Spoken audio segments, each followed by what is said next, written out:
Hello दोस्तों, आप लोगों का बहुत बहुत स्वागत है हमारे चैनल पर। उम्मीद करता हूं कि आप लोग बहुत अच्छे होंगे। आज की कहानी एक किताब की है, मगर ये कोई आम किताब नहीं बल्कि बहुत खास किताब है।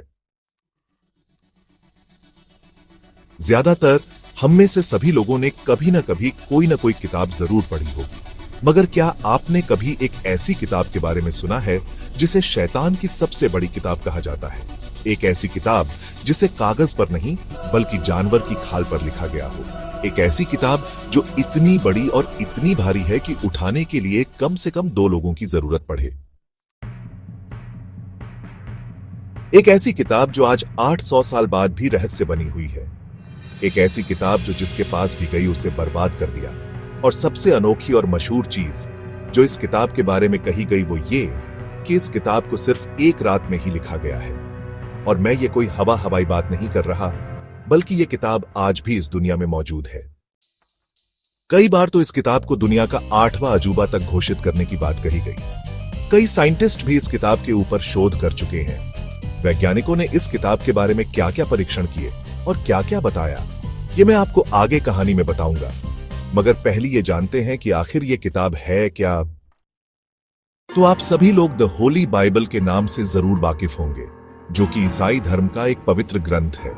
मगर इस किताब का जो नाम है वो है द डेविल्स बाइबल, यानी शैतान की किताब। यह किताब पूरी दुनिया में एक नाम से और मशहूर है, और वो नाम है कोडेक्स गिगास।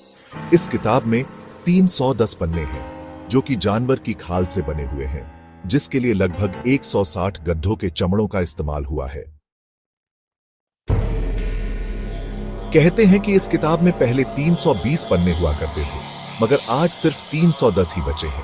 उन बाकी के 10 पन्नों में क्या था और उन पन्नों को किसने और क्यों हटाया, ये अभी भी एक रहस्य है। ये किताब 36 इंच लंबी, 20 इंच चौड़ी और 8.7 इंच मोटी है, और इस किताब का कुल जो वजन है वो है लगभग 75 किलो। तो अब सवाल ये आता है कि अगर ये किताब शैतान की किताब है तो ये क्यों लिखी गई, कब लिखी गई और किसने लिखा, और आखिर इस किताब का जन्म हुआ कैसे? तो इस किताब के जन्म के पीछे की जो कहानी है वो ये है कि आज से लगभग 800 साल पहले 13वीं सदी की शुरुआत में एक सन्यासी हुआ करता था। उसका नाम था हरमन, और वो पौडलाजिके की एक मठ में रहा करता था। वो दौर राजा महाराजाओं का था, और ये मठ बोहीमिया साम्राज्य के अंदर आता था। आज ये साम्राज्य तो खैर नहीं रहा, मगर ये जगह चेक रिपब्लिक नाम के एक देश में पड़ती है। एक बार उस सन्यासी ने मठ की मान मर्यादा, नियम और कानूनों का उल्लंघन कर दिया, जो कि उसे नहीं करना चाहिए था, जिसकी वजह से उस मठ और मठ के सभी सन्यासियों की चारों तरफ बदनामी होने लगी। जब ये बात उस मठ के सबसे बड़े पादरी तक पहुंची, जो इस मठ की भलाई के लिए सभी बड़े फैसले लेते थे, तो उन्होंने इसकी जांच करवाई। उस जांच में हरमन दोषी पाया गया। उसके बाद उसे सबके सामने पेश किया गया, और इस गलती के लिए उसे मौत की सजा सुनाई गई, और सजा के तौर पर उसे जिंदा दीवार में चुनवा देने का हुक्म दिया गया। हरमन को जैसे ही ये सजा मिली, वो मुख्य पादरी के पैरों में गिरकर फूट फूट कर रोने लगा और अपनी गलती की माफी मांगने लगा। फिर अपनी जान बचाने के लिए उसने मुख्य पादरी से एक नामुमकिन चीज कही।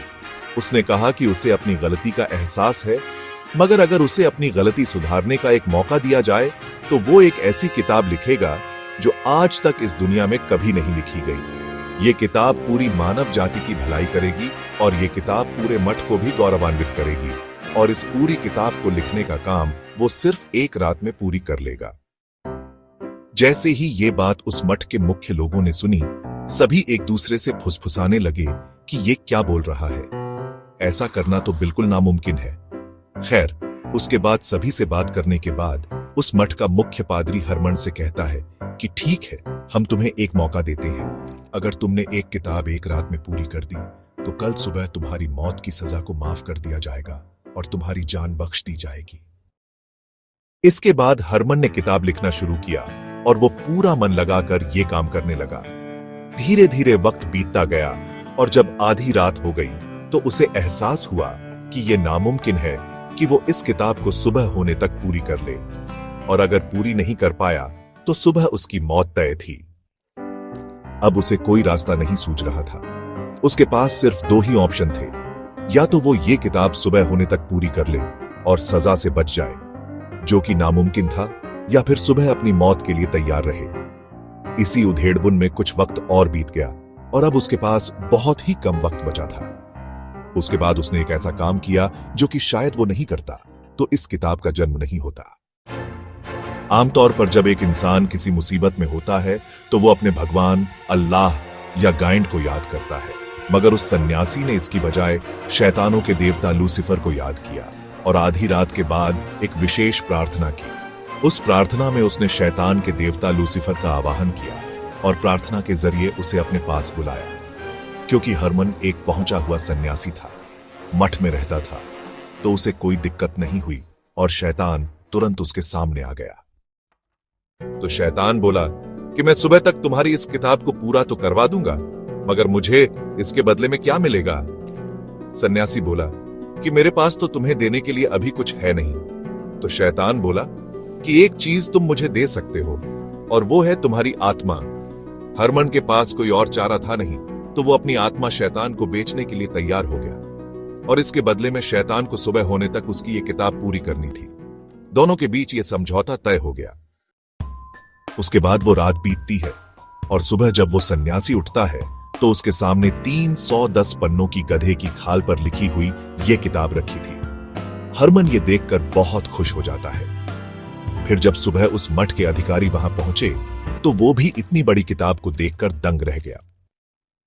मगर जब उन्होंने इस किताब को खोला तो इसके पहले ही पन्ने पर एक शैतान की तस्वीर थी। उस शैतान का शरीर तो इंसान जैसा था, मगर उसका मुंह बिल्कुल राक्षस जैसा था। उसकी 2 जुबान थी, जिसका मतलब है कि शैतान अपने फायदे के लिए कभी भी अपनी बात बदल सकता है। उसके हाथ और पैर में सिर्फ 4 ही उंगलियां थी और उस शैतान ने अरमाइन से बना एक कपड़ा भी पहन रखा था, जो कि रॉयल्टी का प्रतीक है और ऐसे कपड़े सिर्फ शाही लोग ही पहन सकते हैं। तो हो ना हो, ये तस्वीर शैतान के देवता लूसीफर की ही थी। इस किताब को लिखने और उसकी शिल्पकारी के लिए लाल, पीले, नीले, हरे और गोल्डन रंग का भी इस्तेमाल हुआ था। उसके अलावा इस किताब में एक शाही सिटी या स्वर्ग या जन्नत की भी तस्वीर थी। सूरज, चांद और सितारे भी थे और एक ऐसा ग्रह भी था जिसके चारों तरफ सिर्फ समंदर है।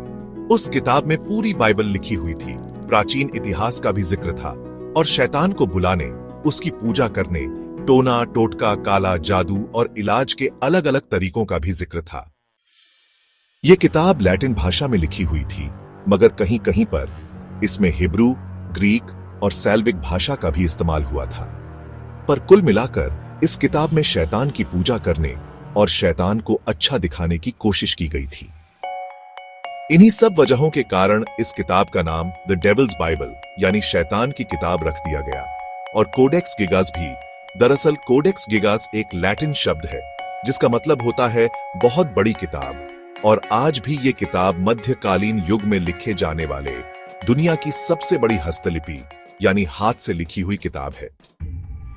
तो समझौते के हिसाब से शैतान ने अपना काम पूरा कर दिया और उसके बाद शैतान ने सन्यासी की आत्मा को अपने कब्जे में ले लिया।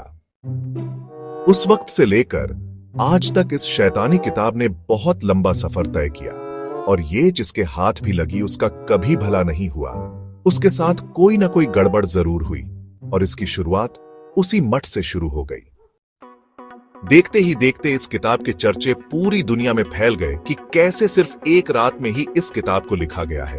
मगर उस मठ में जिसने भी इस किताब को पढ़ने की कोशिश की, उसका दिमागी संतुलन बिगड़ने लगा। कई सन्यासियों ने तो ये तक बताया कि जब वो इस किताब को पढ़ने बैठे तो उसके अक्षर हवा में तैरते हुए नजर आए। उसके बाद इस मठ की माली हालत धीरे धीरे खराब होती गई तो कुछ पैसे आ जाए, इसके लिए उस मठ ने वो किताब सैडलेक में एक दूसरी मठ को बेच दिया। जैसे ही ये किताब वहां पहुंची, उस मठ में एक भयंकर महामारी फैली जिसकी वजह से हजारों लोगों की मौत हो गई। इसके बाद उस किताब को वहां से हटाकर एक लाइब्रेरी में रख दिया गया। फिर साल 1594 में यह किताब प्राग के सम्राट रुडोल्फ II को एक गिफ्ट के तौर पर दी गई, क्योंकि उन्हें दुनिया के नायाब चीजों को रखने का शौक था। इस किताब ने राजा को भी नहीं बख्शा और कुछ वक्त के बाद ही राजा के जितने भी सपोर्टर थे, सभी ने अपना हाथ पीछे खींच लिया। जिसकी वजह से रुडोल्फ II को सत्ता से हाथ धोना पड़ा। उसके बाद एक लड़ाई के दौरान 1648 में स्वीडिश सेना ने इस किताब को वहां से लूट लिया और अपने साथ स्वीडन ले गया और फिर इसे वहां की महारानी क्वीन क्रिस्टीना के सामने पेश किया गया। कहते हैं कि यह किताब उन्हें इतनी पसंद आई कि उन्होंने इसे अपनी पसंदीदा किताबों की लिस्ट में पहले नंबर पर शामिल कर लिया। मगर इसके सिर्फ 6 साल बाद ही उन्हें भी सत्ता गंवानी पड़ी और वो स्वीडन को छोड़ के रोम चली गई। वो अपने साथ उन सभी पसंदीदा किताबों को ले गई, मगर जो उनकी सबसे पसंदीदा किताब थी, डेविल्स बाइबल, वो उसे एक सवाल के साथ वहीं छोड़ गई। और वो सवाल ये था कि क्या वो अपनी पसंदीदा किताब को ऐसे भूल कर जा सकती है या फिर उन्होंने इसे जानबूझकर छोड़ दिया। इसका जवाब किसी के पास नहीं था। क्वीन क्रिस्टीना के जाने के बाद इस शैतानी किताब को स्वीडन की राजधानी स्टॉकहोम की एक नेशनल लाइब्रेरी में रख दिया गया। 7 मई 1797 को इस लाइब्रेरी में एक भयंकर आग लगी। उस आग में 24,500 किताबें और 1,400 हस्तलिपियां जलकर खाक हो गईं। मगर यह किताब किसी तरह से बच गई। कहते हैं कि वहां पर काम करने वाले एक आदमी ने इस किताब को आग से बचाने के लिए खिड़की से ऊपर से नीचे फेंक दिया था। खैर, इसके बाद किसी तरह इसे संभाल कर रखा गया और नए साल के मौके पर इस किताब को स्वीडन की नई नेशनल लाइब्रेरी में शिफ्ट कर दिया गया, जो कि स्टॉकहोम में है। उसके बाद से लेकर आज तक ये शैतानी किताब कॉडेक्स गिगाज यही रखी हुई है। इन 800 सालों में वक्त बदला, लोग बदले, नया जमाना आया, साइंस ने भी खूब तरक्की की और जब नए समय में इस किताब के चर्चे हुए तो कुछ वैज्ञानिकों ने इस किताब के ऊपर रिसर्च करने का फैसला किया। इस रिसर्च में उन्होंने पाया कि इस किताब का हर अक्षर एक समान है, चाहे आप इस किताब के पहले पेज की पहली लाइन को देखें या फिर आखिरी पेज की आखिरी लाइन, दोनों एक जैसी है। ना तो पूरी किताब में लिखने वाले की लिखावट बदली और ना ही स्याही। इस पूरी किताब को एक ही स्याही से लिखा गया है और इस पूरी किताब में एक भी गलती नहीं है। और इस किताब में कुछ ऐसी चीजें भी लिखी हुई हैं जो आज तक किसी और किताब में कभी नहीं पाई गई। इसी के बाद वैज्ञानिकों ने भी यह माना कि यह कोई आम किताब नहीं है। तो जब पूरी किताब में एक ही स्याही और एक ही जैसी लिखावट का इस्तेमाल हुआ है तो इसका मतलब था कि यह किताब किसी एक इंसान ने ही लिखी है। मगर जब इसके ऊपर और स्टडी की गई तो पता चला कि अगर कोई इंसान इस किताब को आज लिखने बैठे और इसमें जो छोटी छोटी शिल्पकारी की गई है और तस्वीर बनाई गई है उसे बनाए तो इस किताब को पूरा लिखने में 25 से 30 साल का वक्त लग जाएगा। और अगर मान भी लिया जाए कि किसी एक ही इंसान ने 25-30 साल मेहनत करके इस किताब को पूरा किया होगा तो इन 25-30 सालों में उसकी उम्र और टाइम के हिसाब से हैंडराइटिंग जरूर चेंज होती। दूसरा कि अगर यह किताब बहुत सारे लोगों ने एक साथ मिलकर लिखी होती तो कहीं ना कहीं कोई ना कोई बदलाव जरूर होता। पर एक्सपर्ट के हिसाब से इस पूरी किताब में हर एक अक्षर एक समान है। हालांकि वैज्ञानिक शैतान जैसी किसी भी चीज पर विश्वास नहीं करते, मगर उन्होंने ये माना कि यह किताब एक ही इंसान ने बहुत कम वक्त में लिखी होगी, जो कि पॉसिबल नहीं है। तो क्या इस किताब के बारे में जो कहानी है वो सच है और इस किताब को खुद एक शैतान ने अपने हाथों से एक ही रात में लिखा है? क्योंकि एक आम इंसान के लिए ऐसा करना नामुमकिन है। इस बात को इसलिए भी नकारा नहीं जा सकता और झूठा और मनगढ़ंत नहीं कहा जा सकता, क्योंकि ये किताब आज भी national library of Sweden Stockholm में महफूज रखी हुई है और आज भी लोगों के देखने के लिए मौजूद है।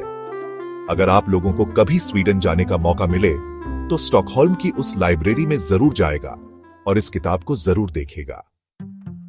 तो ये थी कहानी दुनिया के सबसे खतरनाक किताब की। मुझे उम्मीद है कि आप लोगों को यह कहानी पसंद आई होगी।